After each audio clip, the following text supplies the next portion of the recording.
place to sit, drink coffee, do journaling, have enough seats if you want to have 3 or 4 people around the table, yeah, for conversation.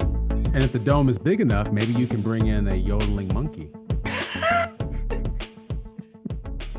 Welcome back, everyone, to the podcast. It is a good day here in Corpus Christi. I am John, and I'm here with our good friend Tom. Tom, what's on the hat? I can't tell.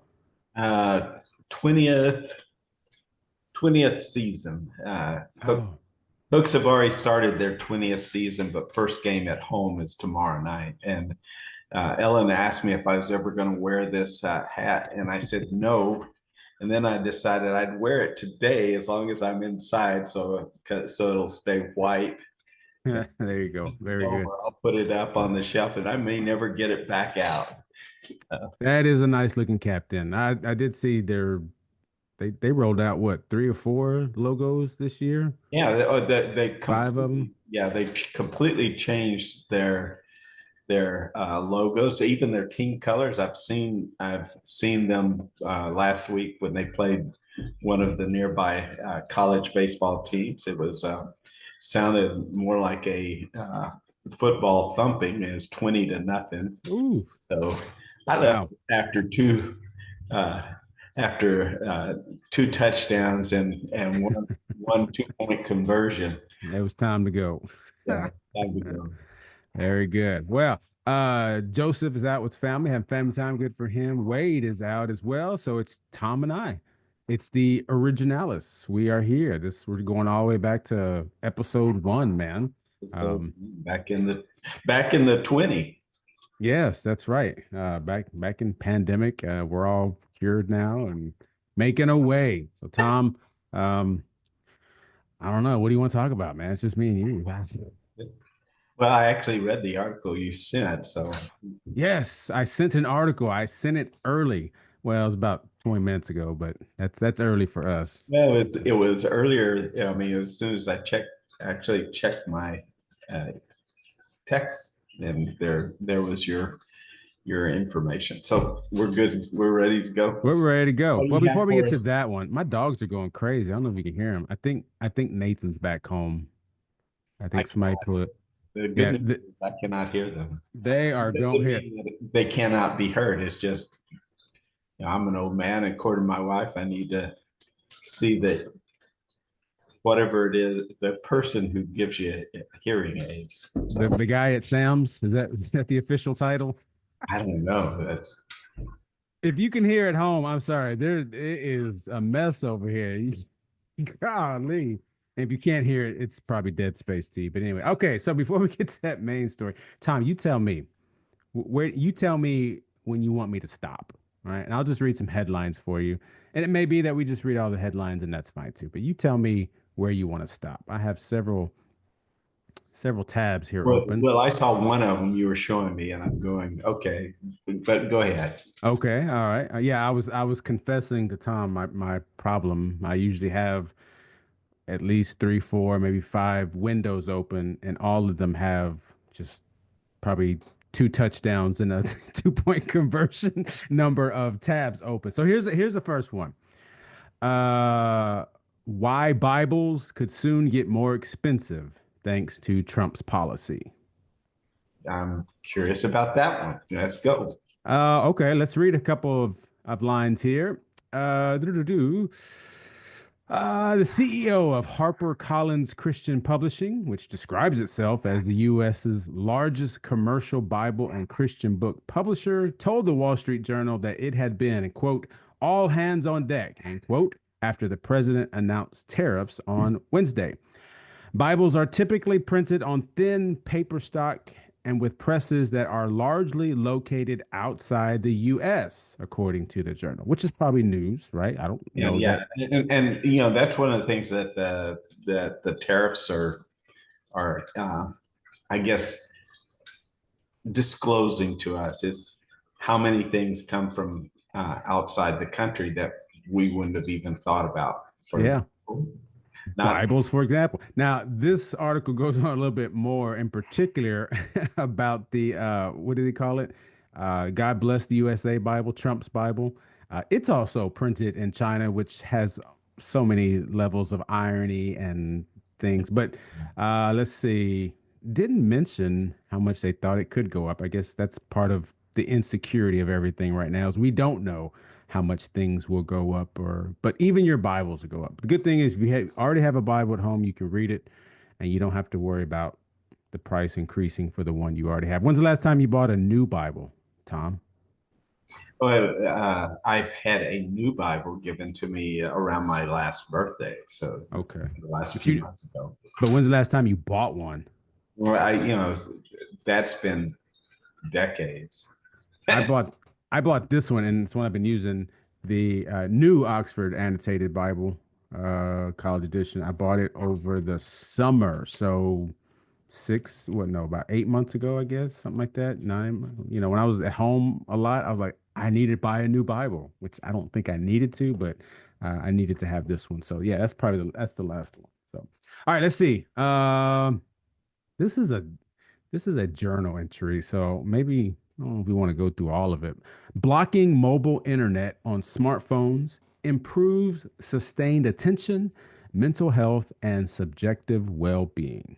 Okay, pass. I would say duh, but yes, let's pass on out. Let's see. All right.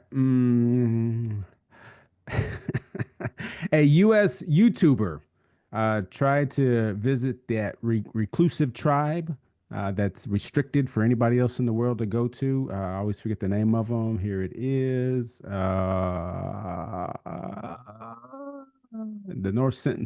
North Sentinel Island, part of India's Andaman and Nicobar Islands, in a bid to meet people from the reclusive Sentinelese tribe. Is that how you say it? Do you I know have for sure? no idea. I've never heard it I saw pronounced. that one. I was curious about. And people have tried this before, and people have failed before because apparently these are the people they are not very keen on having outsiders, and they will pretty much kill you on spot if they see somebody. There was a story several years ago of a young man kind of had a missionary attitude, at least on the surface, and wanted to go tell him about Jesus, and I think they harpooned him or something like that. Just well, this guy decided for YouTube, I guess, he was going to leave an offering to the tribe, and he left two things. If you had to leave an offering, Tom, what would you leave for these people? Well, I know what one of them was because I saw the headline. Oh, you saw the headline? That's no fun. A Diet Coke A Diet Coke. and a cell phone. Didn't leave a cell phone. He did not. If I remember correctly, he left a coconut.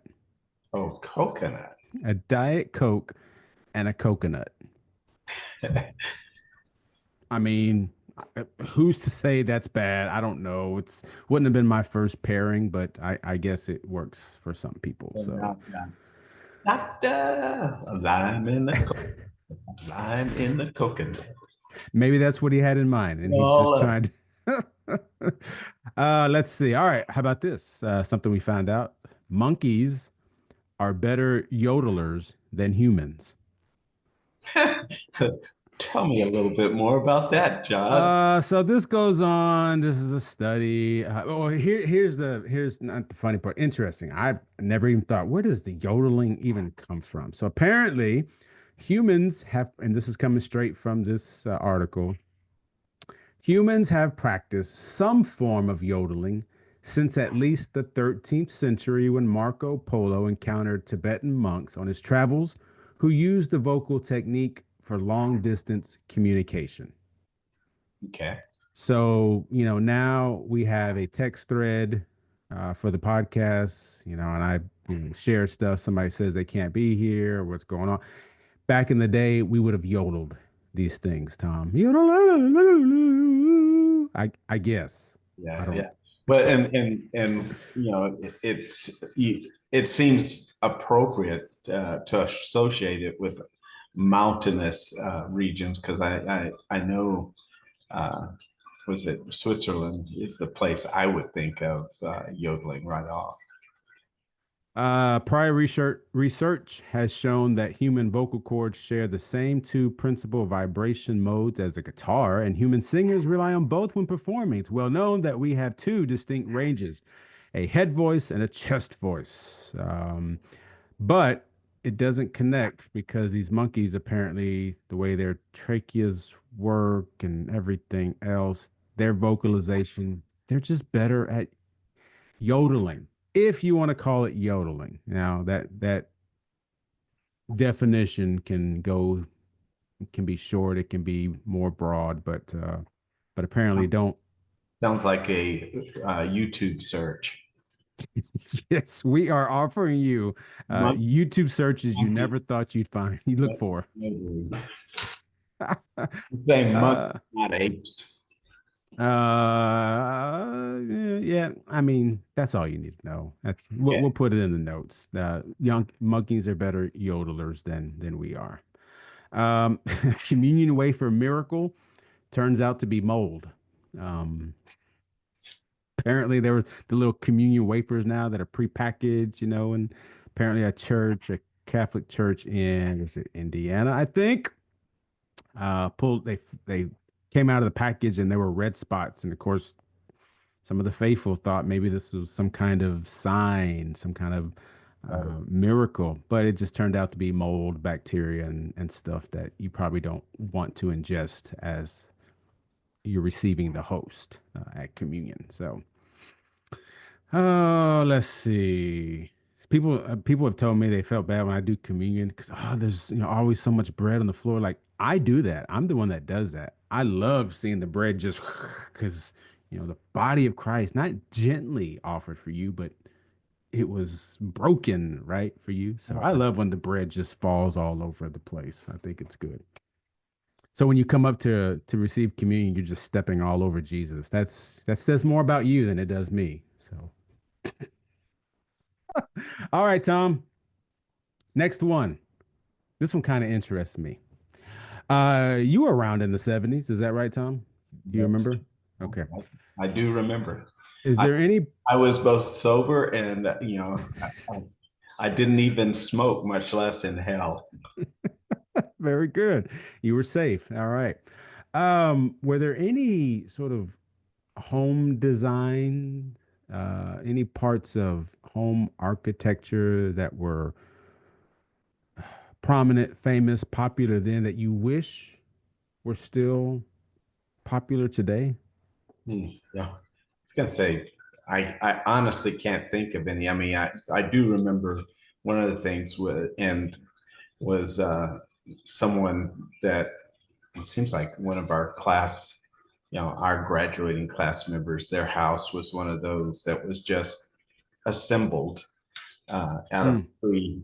prefabricated parts. But and that seemed odd. But and that was about the same time. I think it was in the '60s when that hotel in on the Riverwalk was each room was actually placed kind of like stacking um, You're playing Legos. Yeah. something. They've So just snapped so it. you don't want to bring back shag carpet? Is that what I'm hearing you saying? Or orange refrigerators? Our first I was apartment, thinking orange and avocado and uh-huh.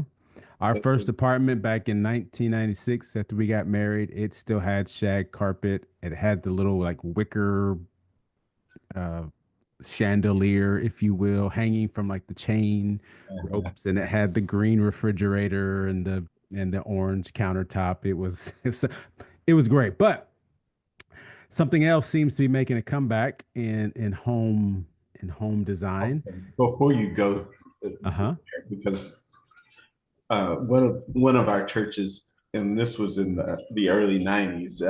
It was shag carpeting, and it was a different color: orange, blue, green, probably avocado green, and each room was a different color shag. It had been there 20, 30 years at least, and then it had a basement, and every uh, every step down was a different color of shag carpeting. Basically what was left over they used to lead down to the basement. Wow. And interestingly enough, when we left, when we went from that church, we left at the end of summer, which is unusual for United Methodist, but going to Russia. Anyway, during that interim between me as the previous pastor and the next pastor coming, they decided that they would completely do everything, redo everything. And they did a great job of remodeling, and all of that carpet was gone after we left. I'm just saying there's shag carpet and then there's multicolored shag carpet in your space. That's a whole nother level of shag, man. I'm just saying. But did you ever have a conversation pit in any of your homes? I have no idea what that is. You don't know what a conversation pit is? I've seen these. We've had friends who've still had these. The house was just older and they had one. It's like the floor. It's kind of like at a lot of the Yeah, it basketball just kind games of now. drops down. It goes down and you go into this sort of pit and usually there's cushions around it and it's just kind of like a space where the conversation happens, but it's in a pit. Apparently, those are making a comeback to somebody's home near or far from you. I don't know. As a kid, I thought they were cool. Yeah, I kind of remember houses where there was that. I'm trying to remember if we've ever lived in a house like that. I do have a sort of vague memory. Now that you're talking about shag carpet, I mean, I feel like some of these were shag carpeted up top and then you went down. And so, anyway, I don't know. Maybe the next parsonage, maybe it has a conversation pit or not. Maybe in our church design, last week we were talking about, modern designs. Maybe this is something traditional that we can bring back into nurturing and fostering conversation in the church. Maybe that's the way we can build it, Tom. We can bring back conversation pits. Or if that doesn't work, just fill them with like balls and now you can have an in-home ball pit right there in the middle of your living room. If I were going to do something, yeah, if I were designing something from, just, I would have a dome, a glass dome in the middle of the house, and the inside of the house, and actually, one of the, I had a, my aunt had a house kind of like that. You open the door and there's a tree, not a huge tree, but a tree or two, right, and probably some palms and stuff right in the middle of the house. And to me, if you can put plants in the middle of the house, I'd set it up, you know, place to sit, drink coffee, do journaling, have enough seats if you want to have 3 or 4 people around the table, yeah, for conversation. And if the dome is big enough, maybe you can bring in a yodeling monkey. keep my keep my monkey in the trees. Yeah. Yeah, there you go. All right, Tom, we better get a little serious here. If not, people will they won't think this podcast is anything valuable. So we got to get to the serious stuff. We've joked long enough. So this is an article that talks about a recent Barna survey, the Barna's 2025 State of the Church release. We've talked about Barna reports before. Barna does a lot of good work, and so in particular, there's 5 things that this article highlights that comes out of Barna's 2025 State of the Church release. And so I thought we'd go through these 5 things and see if how they match maybe our experience or just kind of see where we are today with this. Let me get the 5 actually. Where are they at? They're here somewhere. I just saw them, Tom. Why does this always happen to me? Read that article, so Yeah, it was there. 1, 2. That's not the one. maybe you should go to your text to me and you can, because it's there too. That's 4. Where's the other? Okay. Oh, I think okay. I see what they did. I see. I remember now. So here's the main thing that came out of this article's reflection Yeah, a is couple of, that men have outpaced women in church attendance the past 3 years.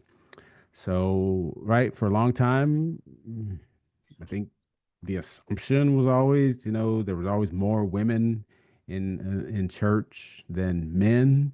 at least on Sunday mornings, and then participating in different events. Maybe a lot of a lot of those groups that were familiar to a lot of people were geared towards women, like during the week and everything else, and a time when maybe more women would have been at home, and so there was just more participation. But now, over the last 3 years, apparently, more men are in church on Sunday morning than are women. Does that resonate with you, Tom? Yeah, well, one of the things I would say is it's a very interesting way to say there are more men than women, according to the survey in church. While at the same time, not, the way, if you only read the headline, what you miss is there are fewer of both in church. That's It's true. just that more women have stopped going than men. More men continue to connect with the church, and both groups, fewer percentage, are attending church on a weekly basis, and that's kind of the key, on a weekly basis. Right. So Yeah, regular worship attendance versus weekly worship attendance are two different conversations, yeah, right? well, It, and to be honest, I'm a regular church attender, but if you put in weekly, regularly in the course of a month, I'm somewhere other than Kelsey. So, I've been to often Florida, and uh, you know, I don't have any weekend trips planned anytime soon. I have trips, but they won't happen in the weekend. So well, I'm there every week, so I don't. almost, but Almost, you're yeah. not. Yeah, but Uh, th- and I tend or I temper that with regular or weekly attendance at Kelsey. I generally in some way I am worshiping on Sunday, whether it's at Kelsey or not. So let's see. It says several reasons could be driving the gender flip in attendance, and this is focusing on women attending less. One, and that none of these that are being pointed out seem to be the sort of the silver bullet or what's actually, but yeah, kind of they're not. taken Yeah, they're giving possibilities. They're just right. making you kind of wonder if. Yeah, so women are overwhelmingly responsible for home care and child care and increasingly work in the marketplace because of a rising cost of living. So they're just not able to be there. More women are single today than ever before, and many feel discouraged by the dating pool at church, as church attendees are more often married than not. Okay. Researchers pointed to the lingering trauma of the COVID-19 pandemic and its shift on remote engagement in church and work. And finally, a troubling number of Christian ministry leaders have publicly and egregiously fallen to sexual sin, which tends to make women in particular feel uncomfortable and unwelcome. And these hurtful experiences cause great dissonance for women. So, again, kind of taken together, maybe those are all, legit reasons why there seems to be less women attending regularly than men. Yeah. And one of the things it's hard to say one way or the other as far as attending a particular church and looking around me. I'm going, there's a lot of men and women, and so it's not like, it's like every 2 out of 3 people, it's a bunch of men or a bunch of women. The choir has more women than men, but across the pews, I see a lot of men in front of me. I see a lot of women. So, Yeah, well, that's good. I and think I that's don't great. turn around very often to find out who's behind me. Yeah, you don't do the official check for us, do you, Tom? Okay. So here's a couple other things that came out of the State of the Church report. Weekly church volunteering at 24% of U.S. adults surpassed pre-COVID 2019 levels of 18%. So apparently more people are volunteering at church in different ways now. That's a 6% increase over 2019, which I think any kind of increase like that after the pandemic is excellent because we've talked ad nauseum about how much the pandemic sort of threw everything into disarray and changed so much. So having that increase seems to be a good thing. Let's see, 65% of U.S. adults, including Christians and non-Christians, believe the church is still relevant in today's world. Yeah. What do you what do But you think that means? before I want to go back to the volunteering. Okay. One of the things that kind of flipped, like more men than women attending weekly worship, more young people than older people are volunteering, and Mm, that's definitely a flip from what it used to be. And one of the things I think that they put forth again is, it's kind of like when we took a pause in, because of COVID, I know you and I took a pause. That's, we filled that time by starting a podcast. But people backed off, and then they just didn't come back. If mhm. with the older generation, and then the younger generation go, now now I recognize I've got more time, I've got more energy. I don't necessarily have more money, but what I can give is my time, my passion, my energy to the church. So that was kind of an interesting thing to note. And then the other thing is, you know um, younger generations are constantly looking at how can we change the world, and they're finding that the church is one of those places that's engaged, and we should be in transforming our communities and our worlds. So now, Well, that probably leads into that second, or which would be the third actually. What I read about the 65% of U.S. adults, Christian and non-Christian, believe a church is still relevant in today's world. I would assume for that reason that there's a presence in local communities from churches that try to make a difference. They're helping feed people, or they're reading to students. They're doing something right to benefit their community in some way that is visible and that people see and consider to be important. In our church, United Methodist Church, we have this mission statement, right, that we repeat, and maybe we put on flyers and banners, to make disciples of Jesus Christ for the transformation of the world, right? Like, absolutely. and so, yeah, in order to do that, there has to be some relevance to what you do and how you're impacting the world. Because it's not just getting people to church. There's something else that there's a fruit of that, I guess, that should be seen, right? So, Yeah. is there Well, any other way that people are seeing the church relevant? let me yeah.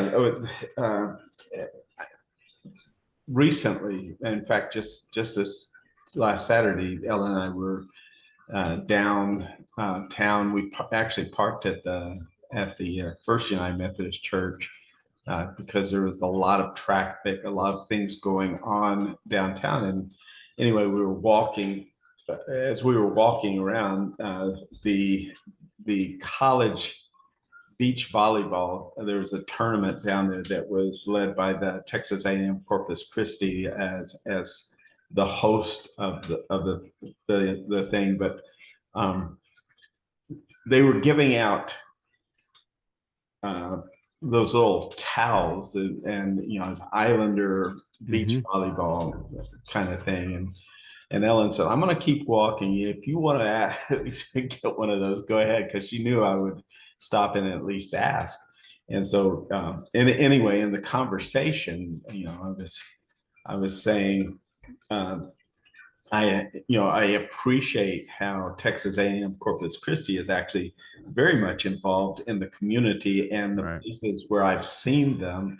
is when I've been involved in the Conquer the Coast cycling event that happens in September. Is, there's several choices. Most of the time, I've done the 20-mile thing, but every place you stop to get water or a banana or whatever, there was the baseball team or the volleyball team or the basketball team, and it was through that I going this university in Corpus is engaged in our community. They're not just staying on campus, they're getting out and doing something. And this awareness, and I said I appreciate how you all are involved and engaged in the community. So it's easy to support what you do, whatever you're doing, basketball, baseball, volleyball. And so I'm coming back to this, there's times when we within the church need to be physically, visibly present in what's happening in the community, and there's where Jesus says, "Let your light shine before men," meaning people. Let your light shine in the community, so that that they will see your good works and glorify God. I mean, that's the whole purpose of this. It's not so we can kind of puff out our chest and see and say what great things we're doing, but our whole heart is we love Jesus Christ. We want other people to know Jesus Christ, and we want to be transformed so people see what that having Christ in my life is a good thing, and it makes a difference. So then we come back to, and if we do that, I think that we become both visible and relevant to those who don't go to church. Yeah. I think that's you're talking about the university being present, and I think that's just a beautiful illustration of what the church can be, being visible in a way that is helpful and that is meaningful to what's happening in the place that we live, the place that we love, right? In the city in the communities where God puts us, being a presence that people can actually see and recognize as, maybe they wouldn't use that word, but recognize even as a blessing, right? But certainly a meaningful and a respectable part of the community and helping out in so many different ways. So we got a few more minutes. We better get to these last two, Tom. Most adult churchgoers actively seek relational connections at church, and they want a conversation pit installed in the foyer. Oh no, that last part, that was just me. I know. It's a good thing I read the article. That reminds me, it's kind of good if you hear somebody talk about what Jesus said, is look it up and make sure that's what Jesus actually said. Like I just this morning, and this was tongue in cheek. Some people know only one or two scriptures and they judge Christianity and church all on that. And he says it's John 3:16. God helps those who help themselves. And and if you know what John 3:16 actually says, you get a chuckle out of that. Sure, yeah. So most adult churchgoers seek relational connections at church, engaging in conversation before or after church with a pastor, 57%, or doing that with other attendees, 53%, or with church staff, 50%. So, and then here's the last one to close us out. Just before sure. I'm curious as to how other people respond to that idea of relational connection.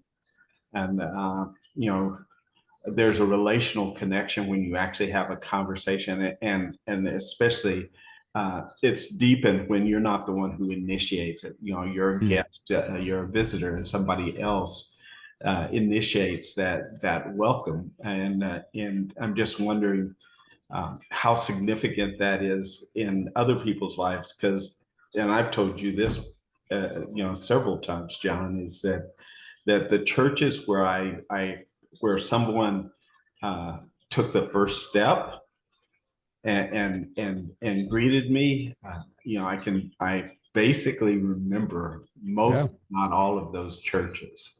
It's impossible not to, because you're somebody new. Maybe you're feeling a little uncomfortable. Maybe you're just feeling out of place. But somebody for whom this is their home, this is their space, they reach the hand out first. Yeah, that's gonna make a big impression. I think something that'll last with you. Churches we've been to, on vacation in different towns. We've had similar experiences where people ignored all five of us. How do you ignore five people all together, right?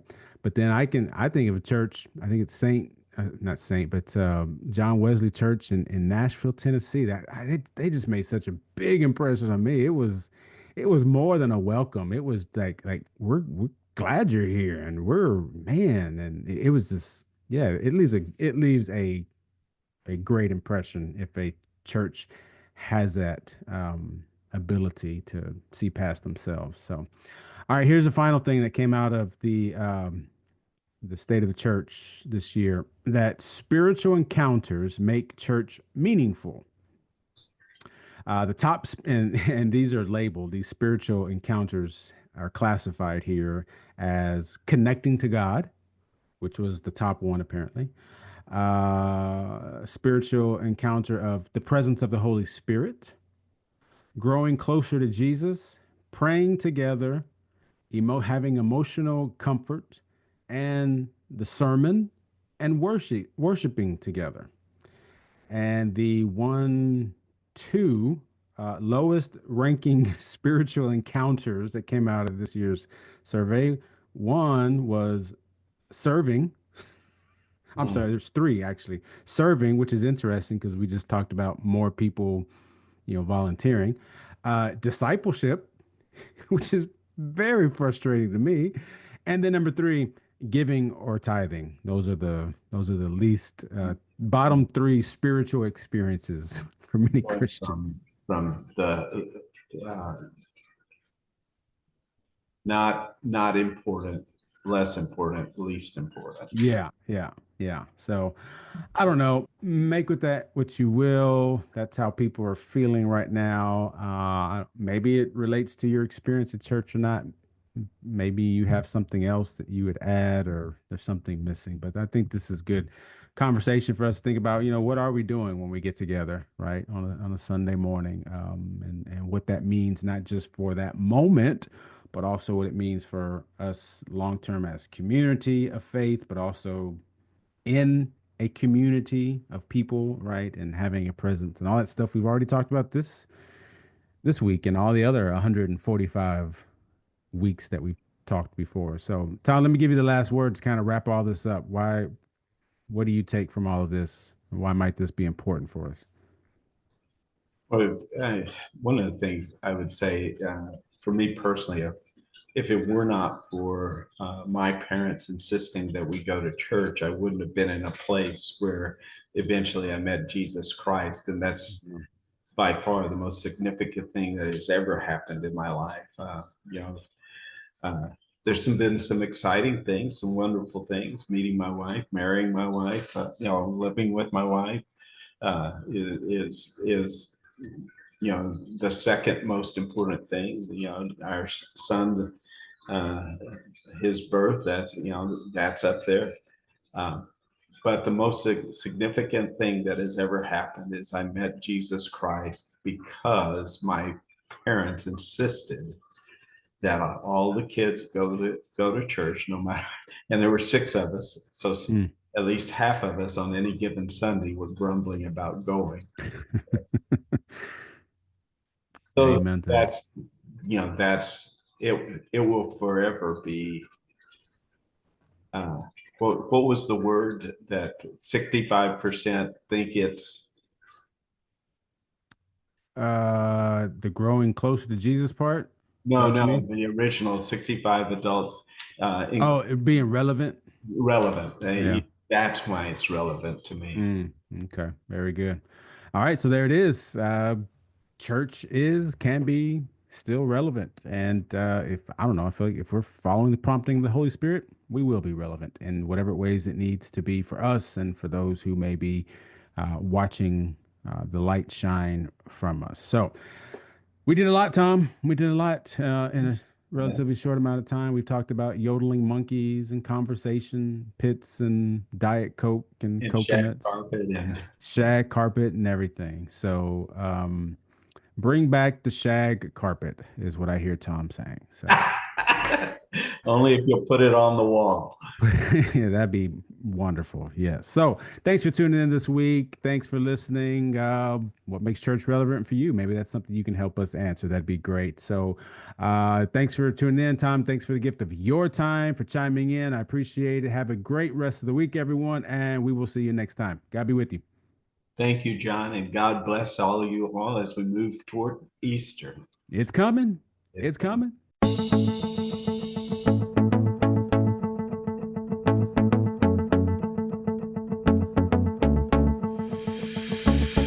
I guess I'm not a real man. I can't back up the way I'm supposed to.